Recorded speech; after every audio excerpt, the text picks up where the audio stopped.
औज़ुबिल्लाहिमिनश्शैतानिर्रजीम बिस्मिल्लाहिर्रहमानिर्रहीम। वीडियो को लास्ट तक एंड तक लाजमी देखिएगा, कोई इंपॉर्टेंट पॉइंट मिस ना हो जाए।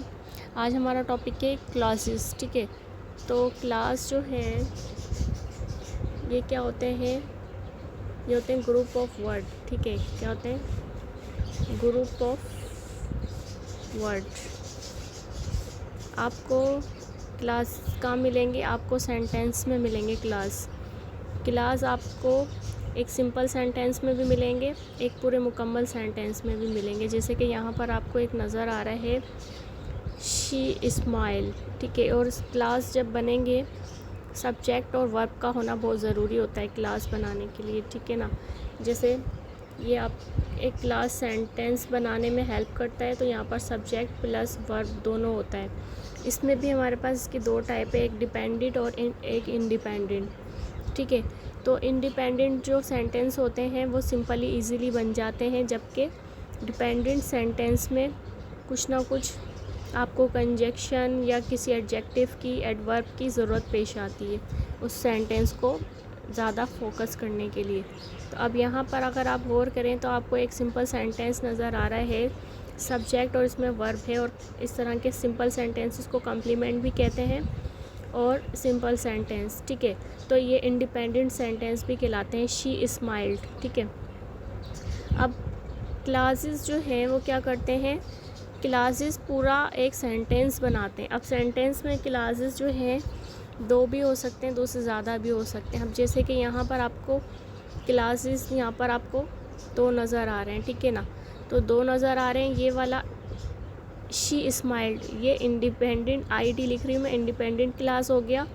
और बीच में आपको एक क्या नज़र आ रहा है? कंजंक्शन भी नज़र आ रहा है, जो कोऑर्डिनेटर और पंजुकेशन भी लगा सकते हैं, कॉमास वगैरह भी लगते हैं इसके अंदर। ठीक है, तो यहाँ पर आपको एक कॉमा भी नज़र आ रहा है और साथ में आपको एंड भी लिखा हुआ नज़र आ रहा है, कंजंक्शन। ठीक है, इसकी मैं वीडियो अलहदा से डाल चुकी हूँ। तो इस तरीके से आपको अब यहाँ पर जो सेंटेंस नज़र आ रहा है, तो ये वाला जो पॉइंट है ये क्या कहलाएगा? डिपेंडेंट। सही, ये डिपेंडेंट क्लास कहलाएगा। तो इस तरीके से दो सेंटेंसेस मिलकर बना रहे हैं पूरा एक कंपाउंड सेंटेंस। और कंपाउंड किसको बोलते हैं? दो या दो से ज़्यादा, मतलब ग्रुप होगा किसी ना किसी चीज़ का। जैसे अगर एक एटम है कार्बन, ठीक है ना, वो सिंपल है, तो आप इसको सिर्फ एक एटम ही कहेंगे। अगर कार्बन के साथ ऑक्सीजन भी जुड़ जाए तो कार्बन डाइऑक्साइड हो गया। तो इस तरीके से ये पूरा क्या बन गया? एक कंपाउंड बन गया। तो कंपाउंड में क्या होता है? एक या एक से ज़्यादा जब सेंटेंसेस मिलते हैं तो कंपाउंड बनाते हैं। इसी तरीके से फिर वो कंपाउंड से भी और ज़्यादा कॉम्प्लिकेटेड हो जाते हैं, तो फिर आप उनको क्या कहते हैं? कॉम्प्लेक्स कहते हैं आप उन्हें। ठीक है, फिर वो कॉम्प्लेक्स सेंटेंसेस होते हैं। तो अब यहाँ पर आप देखें कंपाउंड के डिफाइन क्या है? टू और more simple sentences join by coordinator and punctuation. ठीक है, यहाँ पर आप देखें कोऑर्डिनेटर कंजंक्शन इस्तेमाल हुआ है और बीच में पंक्चुएशन भी इस्तेमाल हुई है। तो ये she smiled and she laughed, तो शी स्माइल्ड जो है ये इंडिपेंडेंट हो गया एंड शी लाफ्ड ये डिपेंडेंट हो गया। इस तरीके से an independent idea and dependent idea, यहाँ पर भी वही चीज़ के कॉम्प्लेक्स में जो है एक जो है इंडिपेंडेंट आइडिया हो गया शी स्माइल्स। अब क्या स्माइल? भाई सिंपल सी बात हो गई। अब कोई वजह होगी, कोई रीज़न होगा, ठीक है ना। उसमें फिर डिपेंडेंट आइडिया क्या हो गया? इसमें आपको यहाँ पर लिखा नज़र आ रहा है, कॉम्प्लेक्स सेंटेंस बना हुआ है, when she is happy she smiles, when she is happy, जब वो खुश होती है तो वो जब वो स्माइल करती है तो वो खुश होती है। यहाँ पर भी वही कि सिंपल सेंटेंसेस जो हैं has one complete thoughts. Simple sentence में वन कंप्लीट थॉट्स होते हैं। जैसे अभी हमने एक पढ़ा था कि वो शॉर्ट होते हैं, और कॉम्प्लेक्स जो होते हैं, कंपाउंड जो होते हैं, वो क्या होते हैं? More than one sentences. और ये लॉन्ग होते हैं, इनकी लेंथ ज़्यादा होती है। अगर आप गौर करो तो यहाँ पर एक सब्जेक्ट है, वह one subject and a predicates. ठीक है, तो वही बात जो हमने अभी डिस्कस की कि यहाँ पर आपको सब्जेक्ट प्लस वर्ब मिलेगा और सिंपल से इतने सी ही इसी पर सेंटेंस ख़त्म हो जाएगा, क्लास सिंपल क्लास हो गई। ठीक है ना, अब यहाँ पर वही चीज़, इसमें कॉमास वगैरह भी आएंगे, टू मेन क्लास, दो सेंटेंसेस के बीच में कॉमास भी आएगा, कंजंक्शन भी आएगा, तो इस तरीके से वो कंपाउंड सेंटेंस बनेंगे। अगर हम देखें तो यहाँ पर भी वही चीज़, simple sentences express complete thoughts. Simple sentence एक ही दफ़ा में अपनी बात मुकम्मल कर देता है। The boys went to the park, अब ये पूरा एक सिंपल सेंटेंस है। वी लाइक पिज़्ज़ा, ठीक है, ये इंडिपेंडेंट क्लास है। कंपाउंड सेंटेंसेस में आपको क्या मिलेगा, आपको कंजंक्शन, कोऑर्डिनेटिंग कंजंक्शन मिलेंगी। इसकी वीडियो आप देख लीजिएगा। प्रीपोजिशन की भी तमाम पार्ट्स ऑफ स्पीच की वीडियो डाल चुकी हूँ। फिर इसके बाद कंपाउंड सेंटेंसेस में आप देखें, अब यहाँ देख लें कोमा भी आ रहा है और बट भी आ रहा है और यहाँ पर नीचे लिखे हुए भी हैं कंजंक्शन। कंपाउंड सेंटेंस में आपको कंजंक्शन का इस्तेमाल करना पड़ता है। फॉर, एंड, नॉर, बट और यीट, इस तरीके से और भी आ सकते हैं, ठीक है ना। The boys went to the park but they did not go to the zoo. तो अब यहाँ पर आप देख लें बट भी आ गया, कोमा भी आ गया, तो कंपाउंड सेंटेंस इस तरीके से बना और ये इंडिपेंडेंट और ये डिपेंडेंट क्लास हो गए। अब एक ही सेंटेंस में डिपेंडेंट और इंडिपेंडेंट क्लास भी हो सकते हैं। कॉम्प्लेक्स सेंटेंसेस में क्या है, डिपेंडेंट क्लास बिगन विद सब ऑर्डिनेटिंग कंजंक्शन।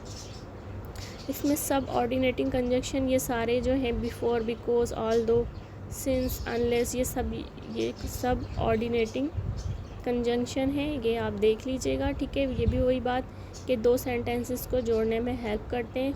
अब यहाँ पे बिकॉज शुरू में लगा हुआ है। Because the boys went to the park they did not go to the zoo. तो यहाँ रीज़न भी बताया जा रहा है ना, ठीक है, कि क्या वजूहात हुई, ठीक है, इस तरीके से। The boy did not go to the zoo because they want to the park, because they went to the park. अब तो यहाँ पर दोनों सेंटेंसेस आप देख लें बिल्कुल सही हैं। सेंटेंसेस हैं ये आप देख लीजिए, इनका भी स्क्रीनशॉट ले लें। I went to be computer engineer, I want to be a computer engineer. अब ये सिंपल सेंटेंस है। अभी आप देखें तो ये भी सिंपल सेंटेंस और कॉम्प्लेक्स और कंपाउंड है। Being tired he went to bed as he was tired he went to bed. इसी सेंटेंस को इसमें देख लें, कंजंक्शन लगाया हुआ, he was tired he went to bed, complex थोड़ा सा, और ये कंपाउंड सेंटेंस। तो इस तरीके से I saw a girl with blue eyes, I was late because, एक ऐसा सेंटेंस भी हो सकता है, I was late because I missed my bus, ठीक है, इस तरीके से भी। तो अब आप I was late simple sentence, reason बताना पड़ा, तो ये थोड़ा कंपाउंड सेंटेंस इंडिपेंडेंट क्लास से डिपेंडेंट क्लास पर डिपेंड कर रहा है। Because I was late reason भी बता रहे हैं आप, ठीक है, ये डिपेंडेंट क्लास हो गई। पर आप देखें तो आई saw a girl who had blue eyes, ये कॉम्प्लेक्स सेंटेंसेस है। आई saw a girl she had blue eyes. कि अभी हमने देखा कि एक सेंटेंस में एक से ज़्यादा जो है पार्ट्स ऑफ स्पीच हो सकते हैं। तो यहाँ पर आप देख लें पूरा एक सेंटेंस बना हुआ है। Bethany might win the prize if she entered the contest।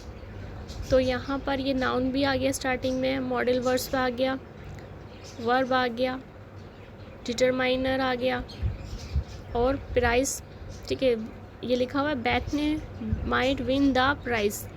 अब यहाँ लिखा if she entered the contest। तो अब यहाँ पर देखें सबऑर्डिनेटेड कंजंक्शन आ गया इफ़, शी यहाँ पर प्रोनाउन है। तो इस तरीके से आप देखें कि एक ही सेंटेंस में आपको कितनी सारी चीज़ें मिल रही हैं। तो ये इस तरीके से भी पूरा एक कॉम्प्लेक्स सेंटेंस, कंपाउंड सेंटेंस है। ये वर्कशीट है, ये आप देखिएगा, इसमें सिंपल कंपाउंड सेंटेंसेस इसमें सिंपल और कंपाउंड सेंटेंसेस में लिखना है फिलअप्स में। स्क्रीनशॉट ले लें आप। अगर हम देखें आई शॉट द बास्केटबॉल, ठीक है, आई शूट लिखा, I shoot the basketball, pronoun आ गया, इंडिपेंडेंट क्लास हो गया, आई शूट द बास्केटबॉल, बात ख़त्म कर दी। द डिटरमाइनर है और नाउन भी है और कोऑर्डिनेटिव कंजंक्शन भी है, बट ये देख लें आप कंपाउंड सेंटेंस बन रहा है। I missed the target by a huge distance. तो अब यहाँ पर देख लें कि इस पे डिपेंडेंट कर रहा है, ये पूरा सेंटेंस जो है, पूरा सेंटेंस इंडिपेंडेंट से डिपेंडेंट पर भी डिपेंड कर रहा है।